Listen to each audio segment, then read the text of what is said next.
Hey everyone, it's Zahava. Welcome back to the channel.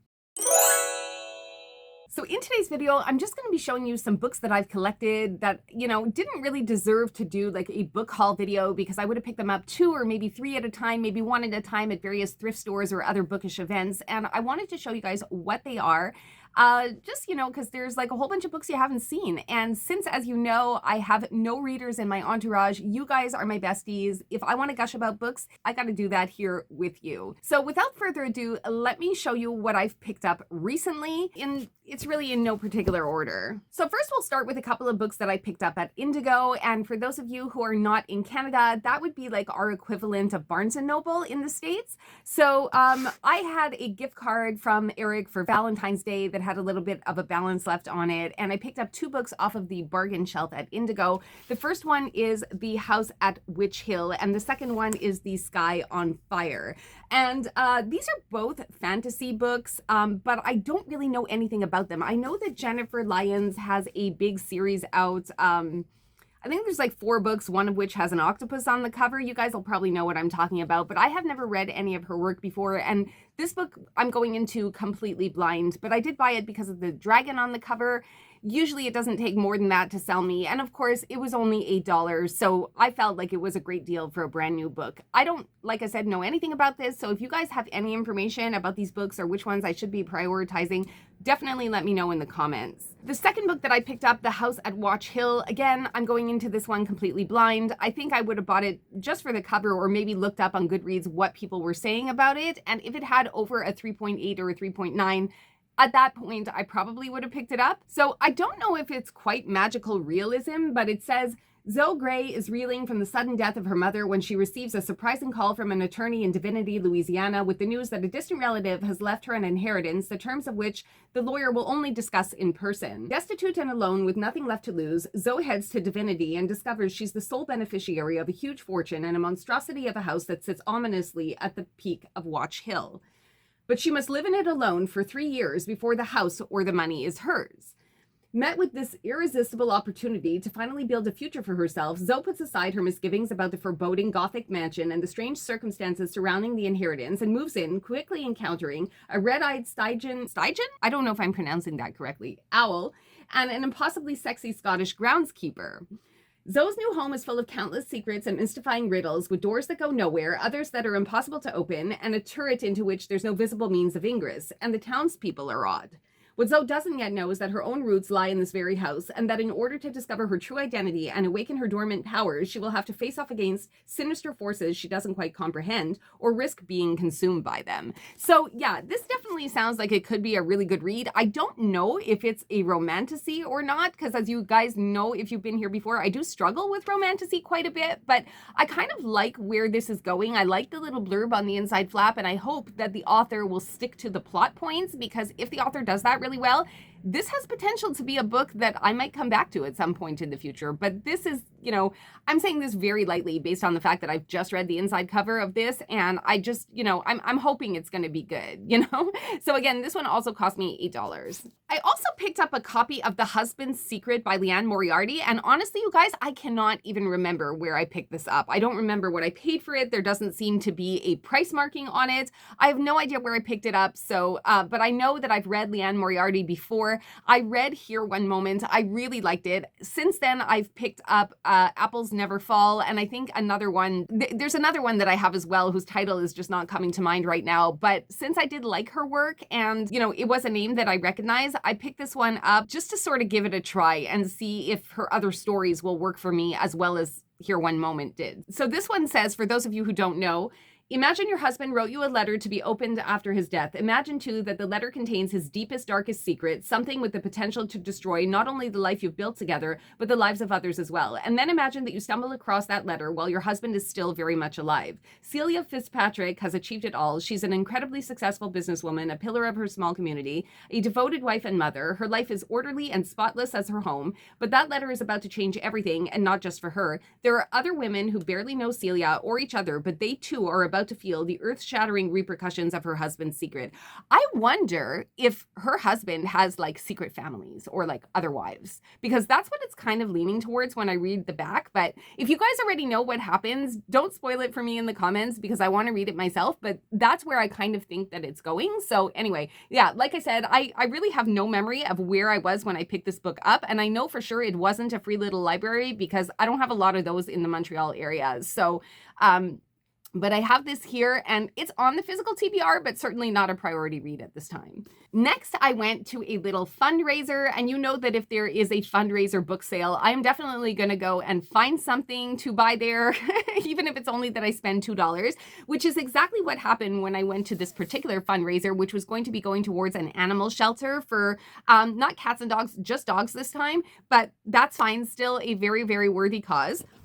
So it was taking place at a pet store in Hudson, which is about a 40-minute drive from my house. And you guys have seen me do some book hauls in that area before when I've gone to their library sales and picked up books at their library, which I think I'm going to be doing possibly this weekend because they always have a used book sale the first Sunday through the week and ending on the Saturday, the first Sunday of the month, every month. So I go there to, find really good books. That's where I pick up some nice hardcover books like that copy of Kristen Hanna's The Nightingale that you saw me that you saw like a few videos ago, and I picked that one up for about $3. So I do like to go to that library sale because I get like really, really good deals there. But in any case, in the same area, they have a little small non-major corporation pet store, and they were doing a fundraiser sale. So basically, I bought 2 books there. Now, what's interesting about that pet store is they do the fundraiser with used books, but they also have a book section where they sell new books. So I picked up one of each. The first one that I picked up is The Case of the Deadly Butter Chicken, which I think I just picked it up because I found it like a really funny premise. I love butter chicken, first of all, and this obviously is going to be a cozy mystery just by the looks of it. So I figure I can't really go wrong. I've never read this author before, but I doubt very much if I'm going to have a bad time in this one. And it cost me $2 and it's practically brand new. So this one was going to go to the charity. The second book that I picked up at that location is Killers of the Flower Moon. Now, this one was not part of the charity book sale, unfortunately. This one was, I did pay full price for this, and this particular bookstore will actually match the price on Amazon. So even though the cover price of this book was $23, I ended up paying $20 or so because that's what Amazon happened to be charging on the day. So this is a brand new book, has never been read before, and it's the nonfiction by the same author that wrote The Wager and The Lost City of Zed. And this one here also has like a book to screen tie-in. I'll read you what it's about. In the 1920s, the richest people per capita in the world were members of the Osage Nation in Oklahoma. After oil was discovered beneath their land, they rode in chauffeured cars and lived in mansions. Then one by one, the Osage began to be killed. Molly Burkhart watched as her family became a prime target. Her relatives were shot and poisoned. Other Osage were also dying under mysterious circumstances, and many of those who investigated the crimes were themselves murdered. As the death toll rose, the case was taken up by the newly created FBI and its young secretive director, J. Edgar Hoover. Struggling to crack the mystery, Hoover turned to a former Texas Ranger named Tom White, who put together an undercover team, including a Native American agent. They infiltrated the last remnant of the Wild West and, together with the Osage, began to expose one of the most chilling conspiracies in American history. So this is, of course, like I said before, a nonfiction, or I'm pretty sure I said that before. It's a nonfiction, which is good because I have a lot of fiction on my physical TBR, and getting more nonfiction is, frankly, it's a good thing. So I am excited to read this one and was happy to be able to support a small shop by buying it there. Next, I went to a couple of different thrift stores. In the one thrift store that I went to, and I really couldn't believe my luck, I found a copy of The Fifth Season by N.K. Jemisin. Now, I know that this is the first in a series. I don't know anything about the book. I just know that it's an author that I have seen floating around BookTube for a while, and people really like it. I know it's a fantasy and that the author is very, very well received. It had been on my TBR, like my wish list TBR, not my physical TBR, but now it is a part of my physical TBR because I was able to find this for $4.25. So I was really excited to find this one. Secondly, I found The First Inspector Gamache by Louise Penny. This is Still Life. Now, you can see used copies of a lot of Louise Penny books in pretty much any thrift store, but Still Life, which is the first one in the series, for some reason, the thrift stores don't have. But I managed to find this one at a thrift store. Same price, $4.25, but it looks like it's not even been read, which is kind of great. So I know the series has been really, really popular, and this author is a local author. So she's based in Quebec, but I believe she's from Toronto. All I know is that she's a Canadian author. So I definitely want to be checking this one out so that I can just see what everybody's talking about. Does it mean that I'm going to read like the 16 books that are in the series? I don't know. I'm going to see how this one goes. Often debuts are not the author's strongest work, but it's still got like a pretty decent rating on Goodreads. So I will check this one out and see if this author is right for me. I don't know what was going on that day, but I had a really, really lucky day at the thrift store, and I ended up finding book 2 of the Kingkiller Chronicles by Patrick Rothfuss. So I do have the first one in this series already, which I think you guys probably would have seen on an older book haul, because I'm pretty sure that I bought that one possibly on Amazon. Oh no, maybe I didn't show it to you, because that was one that I bought on Amazon earlier in the month of May that I just kind of like integrated into my bookshelf and didn't show you guys all, so I'm gonna go get it. It's been so long since I showed you guys a book haul that I don't even know anymore what you guys have seen and what you haven't seen. So the first one that I got here is The Name of the Wind, and this is one that I picked up on Amazon just because I think it was Willow of Willow Talks Books who had suggested that this series is a great one to get started with. So I picked this one up on Amazon, and it came like the next day. And then when I was at the thrift, for some reason, they happened to have book 2 of this series. And I haven't read it yet, but I don't know. I feel like the universe was talking to me because it's so weird. They had no other copies of Patrick Rothfuss, and this one they did happen to have. So I don't know. I like, how sometimes you go to the thrift store and then there's like this, and the universe is just like talking to you, and the books that you're looking for just happen to be there. So like, even if I haven't read this one yet, I've heard such good things about it that I figured for $4.25, it's worth it for me to take the risk. So I picked this one up, hoping that, these two will become an instant favorite. And then lastly, at that particular thrift store, I happened to find a copy of The 7 Husbands of Evelyn Hugo, which if you guys have been around for a minute, you will have seen in the bookish world. This one, I'm going to be honest with you. I have seen this book at like Winners Home Sense or Home Goods for you guys in the USA, part of the TJ Maxx family, or TK Maxx if you're in Australia. So I have seen these books kind of floating around, kind of overpriced in my opinion. But, then again, I've never read any Taylor Jenkins Reid. I just know that people are talking about this book pretty much all over the place. But here's the thing. It's not a book that was ever on my radar. I'm not super into lit fic.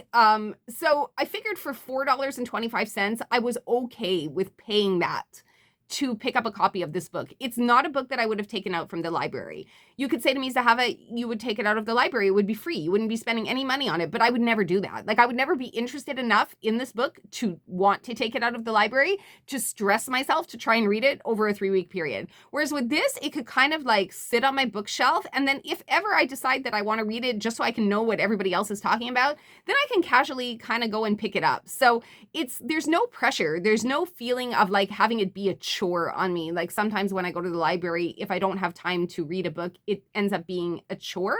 And I don't know, like in my mind at the time, because it was there and because it was a popular title, it made sense for me to pay the $4.25 to kind of reserve the option for myself to read it later. I hope that makes sense. I was kind of weighing my opportunity cost, So I picked up a copy of this book. I don't know how quickly I'm going to read it or if I just may end up unhauling it in the future, but I have a copy of it now, and I'm glad that I didn't pay the $23 cover price to buy it brand new, or the $12.99 that Winners Home Sense wanted. So I'm happy with this price to sort of let it sit and haunt me for a little while on my physical TBR. And for those of you who are wondering about this this injury to my hand, so this actually happened last night. I will tell you what happened. I was foolishly playing with Fiona, trying to like when you play with your cat, and my cats are not declawed. I don't believe in declawing. I think it's absolutely cruel. I worked at a vet clinic for 5 years, so I have a very good education of what exactly a declawing is. And just for you guys that don't know, you have 10 separate amputations. 10 if your cat is not a polydactyl cat. If they are, they can have claws that are in between this part right here, and sometimes they can have 1 or 2. So then there would be like separate amputations that you would add on to that. And that would be like taking off the top of your like finger, which is a horrific thing. So for a long time in Quebec, it was the only place in Canada where declawings were still allowed. And I think that they're actually not allowed anymore. But that being said, my cat's claws, Fiona is not an easy cat to like. Fiona just doesn't cooperate when you want to trim her nails. So more often than not, her claws are razor sharp. And I was foolishly playing with her last night. Like, we have like a blanket on the sofa, and I had my hand like under the blanket, and she was on top here, and she was like doing, you know, when they try and grab your hand because they think it's a mouse, like under the blanket.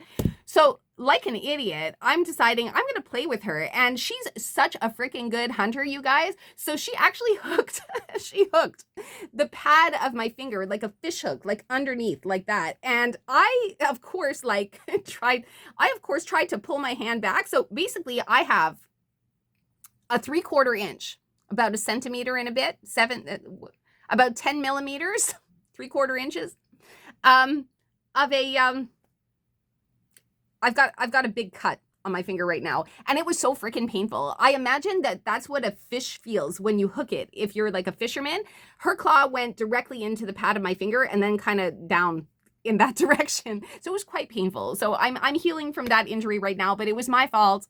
I was the one that instigated with her. I thought, oh, I'll play with the cat and she'll like kind of chase, but I didn't have enough blanket to properly cover my hands. So injury, injury. Okay, let's move on. We are talking about some more books that I hauled. All right. Book 2 in the Thursday Murder series, or Murder Club series. Not really sure what the series is called. The Thursday Murder Club. There it is. It's like literally right on the back. Okay, book 2. So I picked up book 1 a little while ago at a thrift store, and also book 3, but I didn't have book 2, so I found book 2 at the second thrift store that I went to yesterday. So that'll just be added. Cozy mystery, septuagenarians. It's going to be a lot of fun. And also, I believe that Netflix, somebody is doing a book to screen adaptation about this one. So I would like to read these books before watching. Then I found a copy of Under the Whispering Door. So, okay, let's talk about this for a second. I don't know if you guys were here or saw the video that I have about my most intimidating reads on my physical TBR, and The House in the Cerulean Sea by TJ Klune was on that video. But I saw this book and I just love the cover. The covers of the TJ Klune books are kind of like, I want to go to there, and I want to go to here. So the book is brand new. It was one of 2 copies that they had that were absolutely brand new, not a crack in the spine. I don't know how they ended up at the thrift store, but there it was, and I just decided to pick it up on the off chance that I do get to The House in the Cerulean Sea and that I do like Klune's writing. I will have another one that I can immediately dive into, and I think this is also like a cozy type, but I don't know if it's a mystery. Like, I know absolutely nothing about this, aside from the fact that I want to go to there. So yeah, there's that. Then when I did a vlog a couple of weeks ago, you guys might remember seeing when I did a little bookstore therapy, that I stopped the camera kind of hovering over the girl who could move shit with her mind.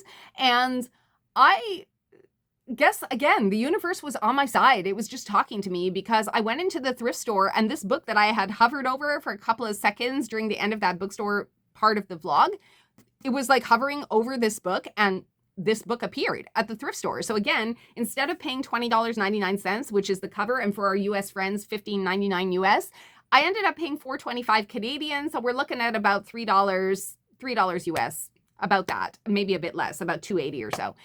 So yeah, really great deal. Again, pristine spine, almost brand new.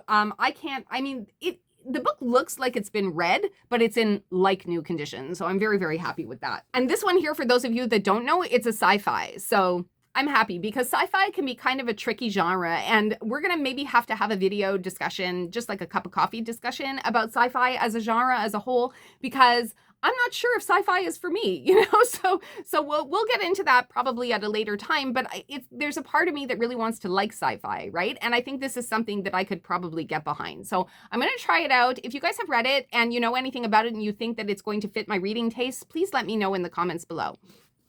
And then lastly, I'm going to show you the pièce de résistance. And that is this set of books by T. Kingfisher, which is the Paladins collection. And I brought these ones over from the UK. I bought these ones on eBay. They're brand new copies. So you have Paladin's Grace, which I have already read. I actually listened to this one on audio, and I freaking loved it. I loved it. This to me is romantasy done right, okay? If for someone who's so reluctant about romantasy, like I'm super reluctant, you know this. This is not a surprise. I'm really reluctant about romantasy, but this one I loved. I absolutely loved. I just loved that the characters were so quirky and different. She's in her 30s, he's in his 40s. They're both awkward as they reminded me so much, honestly, of myself and my husband, and the awkwardness that we each came to our relationship with because of our previous life experiences and our previous traumas. And I just found that I could really, really relate to these characters a lot, because she's like a very entrepreneurial girl like me. He's a very sort of stoic and taciturn big guy like Eric. So I don't know. I just felt like this one I really, really, really resonated with. And I love T. Kingfisher. And it really didn't need to be more than that for me to be sold on buying the rest of the series.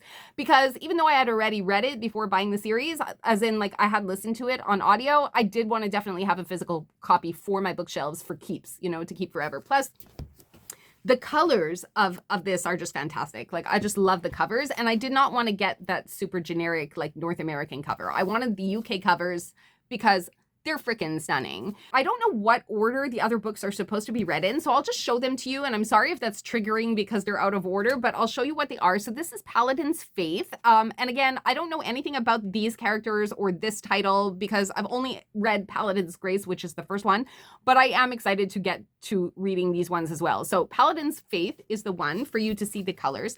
This is Paladin's Hope.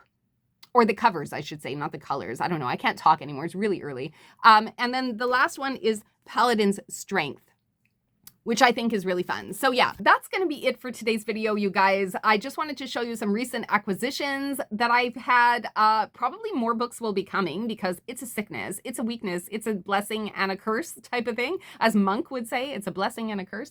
But yeah, I had all these books I wanted to show you that have sort of been trickling into my life here and there. And it wasn't a proper book haul. Like, I didn't place a huge order and have like a big stack of boxes behind me or anything like that. This is just like books that have trickled in, excitement that I have that I want to share with everybody. And hopefully you guys will have been introduced to some favorites of yours or some new books that you might want to add to your TBR. Let me know if you've read any of the ones that I have hauled here today. Let me know if you've read any of the ones that I've shown you here today and which ones you think should be prioritized in my reading. If you just want to let me know that you were here today, please leave me a little rabbit emoji in honor of T. Kingfisher's Paladin's Strength. And I just want to thank you guys so much for spending your time with me here today. And I will see you again in the next video. Ciao for now.